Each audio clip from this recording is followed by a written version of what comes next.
গণতন্ত্রের যে মূল মন্ত্র আছে এই মূল মন্ত্রের সাথে জামাত ইসলামও একমত না, ইসলামী ছাত্র শিবিরও একমত না।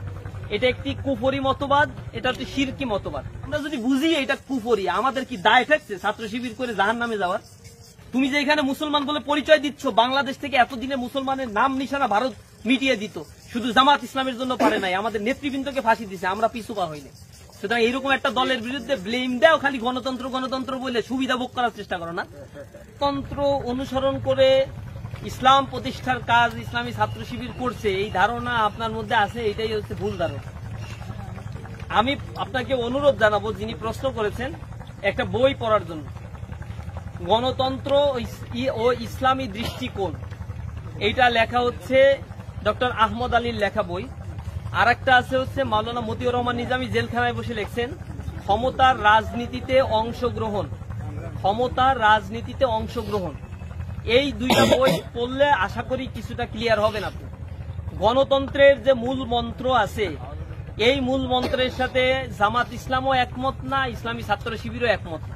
এটা একটি কুফরি মতবাদ, এটা হচ্ছে শিরকি মতবাদ, যেখানে বলা হয়েছে সার্বভৌম ক্ষমতার অধিকারী হচ্ছে জনগণ। এইটা আমরা যদি মেনেই নেই তাহলে জামাত ইসলামীর নিবন্ধন তো বাতিল হতো না, নিবন্ধন তো থাকতোই। কারণ সংবিধানে এই কথা বলা আছে, জামাত ইসলাম এটা মানে না, সংবিধান পরিপন্থী, ইসলামের সাথে সংবিধান সাংঘর্ষিক, আমরা এটা মানি না। কিন্তু এইটা নিয়ে তো চরমোনাই পীর সাহেবের ব্যাপারে কেউ কথা বলে না, ওদের নিবন্ধন কেন আছে? আরো ইসলামী দল যাদের নিবন্ধন আছে তাদের কেউ তো কথা বলে না যে ওদের সংবিধানে তাইলে কি আছে, ওরা তাইলে এইগুলো মেনে নিয়েই করতেছে বাংলাদেশের রাজনীতি। আমাদের উপরে এই প্রশ্নটা, সমস্যা নাই, বড় দল হওয়ার কারণে প্রশ্ন আসবে, এটাই স্বাভাবিক। গণতন্ত্রের বেসিক কিছু ফান্ডামেন্টাল জায়গা আছে, যেই জায়গার সাথে আমরা 100% একমত না, দ্বিমত। গণতন্ত্রকে আমরা ওই মতবাদের উপরে যারা চিন্তা করে তাদেরকে আমরা বলি এরা কুফরি মতবাদের উপরে আছে। গণতন্ত্র ইসলাম সাপোর্ট করে না। ইসলামের সিস্টেমটা কি? ইসলামের নির্বাচনের সুনির্দিষ্ট কোনো পদ্ধতি নাই। যদি সেটা থাকতো তাহলে আল্লাহ রাসূল স্পেসিফিক করে দিয়ে যেতেন। 4 খলিফার নির্বাচন পদ্ধতি ছিল 4 রকম, এবং এক একটা আরেকটার সাথে সাংঘর্ষিক না। এই ব্যাপারে কেউ ফতোয়া দেয়নি যে 4 খলিফার নিয়মটা ঠিক না, অথবা ওমর ইবনে আব্দুল আজিজ যে পদ্ধতিতে খেলাফত গ্রহণ করেছেন, খলিফা হয়েছেন, এই পদ্ধতি ঠিক না, এরকম তো কেউ বলে না। নির্বাচনের ইসলামের সর্বজন স্বীকৃত কোন পন্থা এখন পর্যন্ত আবিষ্কার হয়নি, বের হয়নি। যখন মুসলমানদের হাতে খেলাফত ছিল, খলিফা ছিল, এবং মুসলমানদের না সারা পৃথিবীতে যখন কলোনিয়ালিজম ছিল, কলোনি ছিল, ইউনাইটেড স্টেট ছিল না, এবং জাতিসংঘ তৈরি হয়নি, পৃথিবীতে যার ক্ষমতা যখন যেভাবে ছিল তারাই তো সেই দেশ দখল করে নিত। একটা সময় ছিল না এরকম, কোন দেশের কোন সভরেন্সি ছিল না, জাতিসংঘের ফরমেশন ছিল না। জাতিসংঘ তৈরি হয়েছে 1945 সালে, দ্বিতীয় বিশ্বযুদ্ধের পরে। এখন দ্বিতীয় বিশ্বযুদ্ধের আগে কি ছিল? ব্রিটেন দখল করে রাখছিল আমাদের এই ভারতবর্ষ। ভারতবর্ষ স্বাধীন হয়েছে কবে?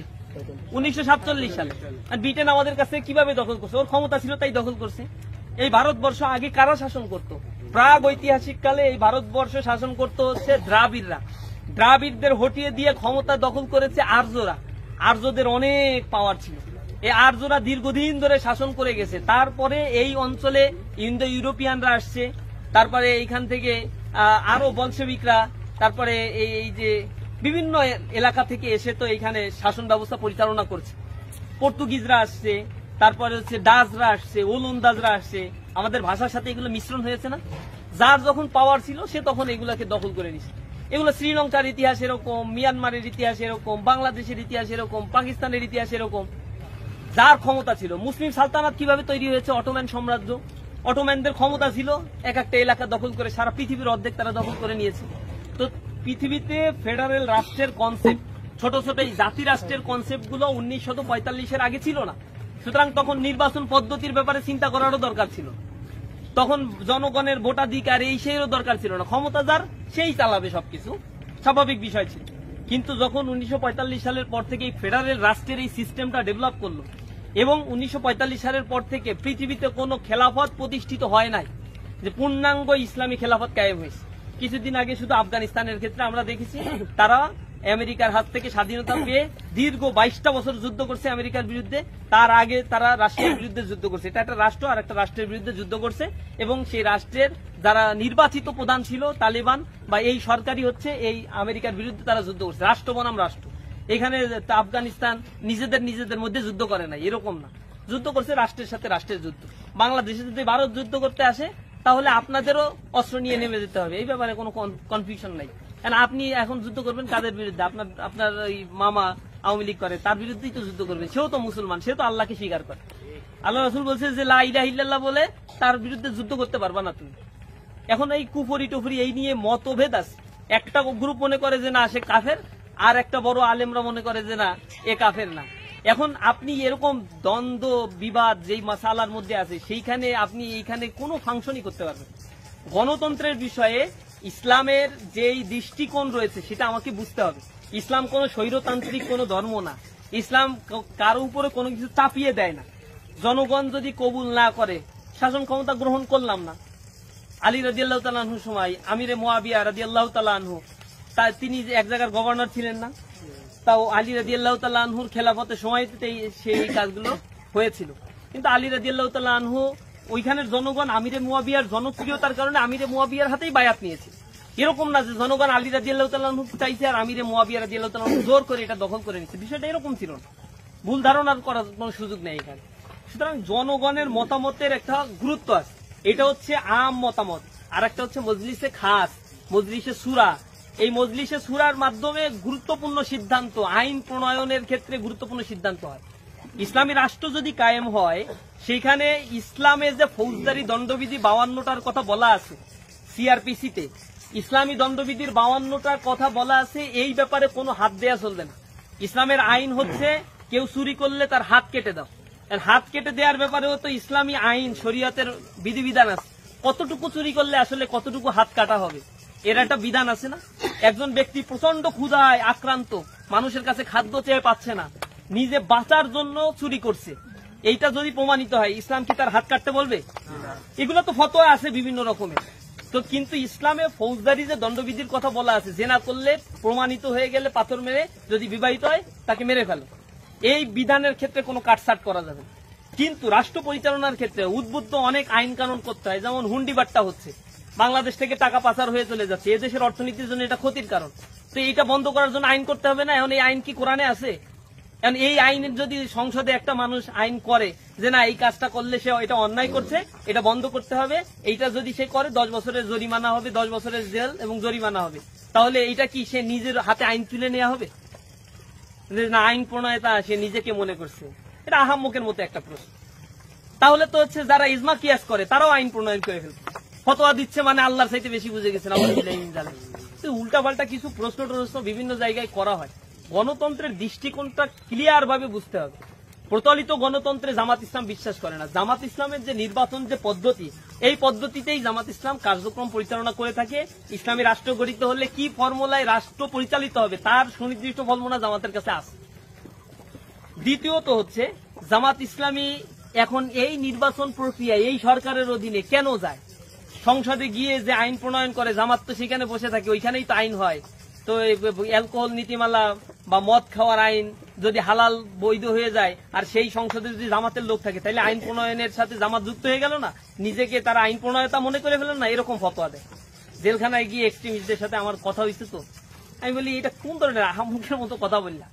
জামাত ইসলাম যতদিন সংসদে ছিল এর আগেও তো মদ হালাল করার জন্য সংসদে বিল পাশ হয়েছে, উত্থাপন করা হয়েছে।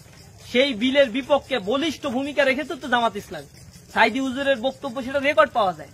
তিনি বলছেন যে কিয়ামত পর্যন্ত কোনো হারামকে হালাল করার সুযোগ নেই। সাইদি হুজুরকে স্পেশাল রুমের ভিতরে নিয়ে বোঝানোর চেষ্টা করা হয়েছে যে হুজুর এইগুলো চলবে না, আমরা তীব্র আন্দোলন করব, সংসদে দাঁড়াইতে দেব না, আল্লাহর আইনের বিরুদ্ধে কথা বলা যাবে। তাহলে সংসদে যদি জামাত না থাকে তাহলে এই কথাটা বলবেটা কে? সংসদে ঢোকার সময় মাথা নিচু করে ঢুকতে হইতো। জামাত সংসদে প্রথম যে বলছে নিচু করে ঢুকবে কেন? আল্লাহ ছাড়া কারো কাছে মাথা নিচু কেউ করে না, সালাম দিয়ে ঢুকতে হবে। এখনো রেকর্ড হয়ে আছে সংসদে যে ঢোকে সালাম দিয়ে ঢুকে। এগুলো পাল্টাইছে কারা? যারা বলে এরা পাল্টাইছে। বাংলাদেশের ইসলামী সংস্কৃতি, ইসলামী অর্থনীতি, শিক্ষা ব্যবস্থা, মাদ্রাসা, আলিয়া মাদ্রাসার শিক্ষা ব্যবস্থা, মানুষকে ইসলাম মানানোর ক্ষেত্রে জামাত ইসলামের যে অবদান, এই অবদান যারা এরকম প্রশ্ন করে বেড়ায়, এরা এইগুলো অবদান, আমি বলছি তোমাদের কি অবদান আছে? আমাদের অবদান এইগুলা। তোমার অবদান বলো। তুমি যে এখানে মুসলমান বলে পরিচয় দিচ্ছ, বাংলাদেশ থেকে এতদিনে মুসলমানের নাম নিশানা ভারত মিটিয়ে দিত, শুধু জামাত ইসলামের জন্য পারে নাই, আমাদের নেতৃবৃন্দকে ফাঁসি দিছে, আমরা পিছু পা হইনি।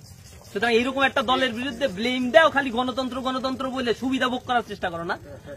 আমাদের এইটা নিয়ে আমাদের করে আমরা মনে হয় কিছুই বুঝি না, আমরা কিছুই লেখাপড়া করি। আমরা যদি বুঝি এটা কুফরি, আমাদের কি দায় থাকছে ছাত্র শিবির করে জাহান্নামে যাওয়ার? আমি কি যাব নাকি? আমি ছাত্র শিবির করে জাহান্নামে যাওয়ার জন্য ছাত্র শিবির করি?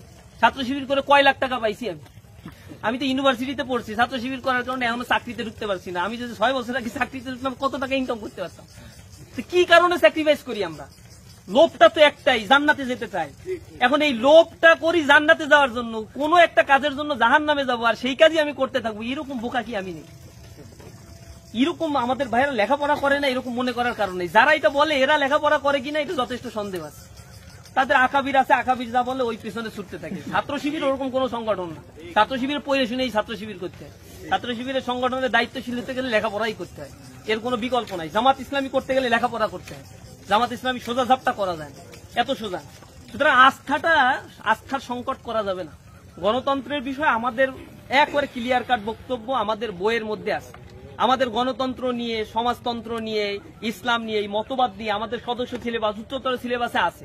যারা প্রশ্ন করেন আল্লাহর হস্তে সিলেবাস গুলো একটু পড়েন রে ভাই, আল্লাহর হস্তে কোরআন হাদিসটা একটু পড়েন। পড়ার পরে আপনি বুঝবেন যে আমাদের কর্মপন্থাটা কি, আমরা বাংলাদেশে কিভাবে আগাতে চাই, কিভাবে কাজ করতে চাই। এগুলোর প্রশ্ন অন্যদের দ্বারা প্রভাবিত হওয়ার কোনো প্রয়োজন নেই। আশা করি আপনারা কোরআন হাদিস নিয়মিত পড়বেন, এই প্রশ্নগুলো থাকবে না ইনশাআল্লাহ।